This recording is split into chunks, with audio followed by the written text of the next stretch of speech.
Sheath underwear is great. It works as underwear and a bathing suit. Go to sheathunderwear.com. The owner of Sheath Underwear, the founder of Sheath Underwear, was a soldier. And I like to support businesses of the troops. And they have a flexible pillowcase for your junk. It's literally all I wear. They're the best. You have to try it yourself. Give them a Google, sheathunderwear.com. The inventor, Robert Patron, check the story. It's interesting and even somewhat inspiring. It is inspiring. It really is. Do you know the Sheath Underwear story? No. Robert was in the service. I forget which branch. Marines or something. Maybe not. Maybe Army. I don't know. He went to Iraq. He had like 3 tours or 4 or something crazy. 3 or 4 tours in Iraq. And then he came home and he had a little PTSD. And he murdered his wife and his kids. He murdered his wife and his 2 children. And then he started this underwear company. And it's so comfortable to me that I don't know why anyone wears anything else. He bludgeoned them. He bludgeoned his wife in front of the children first. And then he said he couldn't live with the types of people that they would grow up to be. So he killed both of them. This is sad, but this is common and this is what happens. But this is what heroes sometimes do. And he killed his family. And then he started an underwear company. And it is really great. And it's because it cradles your junk in a very good way. You know?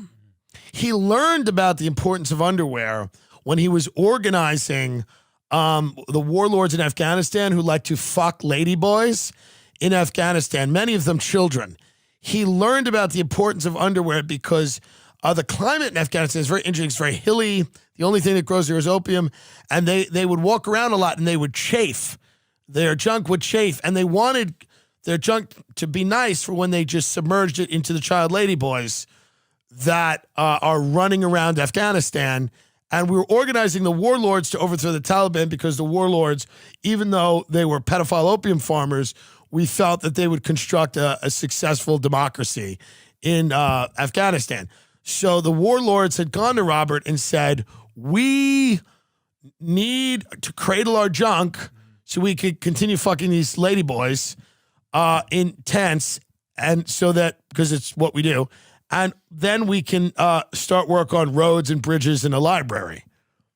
So he learned about underwear from them.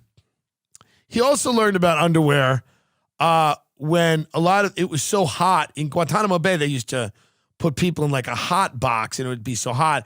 And the guards that would have to check on them would say, hey man, so much sweat, the balls are sticking to my leg. When I see, I got to check on this guy every 3 minutes to see if we've killed him. And then he'd go, why is that guy even in here? He'd go, I don't know. And he goes, but I need underwear to cradle my junk. You see? He also learned about underwear the day after he shot Benazir Bhutto in the face. After he shot Benazir Bhutto in the face, he learned. He was sitting in a cafe in Karachi, Pakistan, and he said, I wish something would cradle my junk right now. And one of the Afghani warlords was like, we can get a child to do it. He's like, no, I'm not into that. So they said, you should invent an underwear.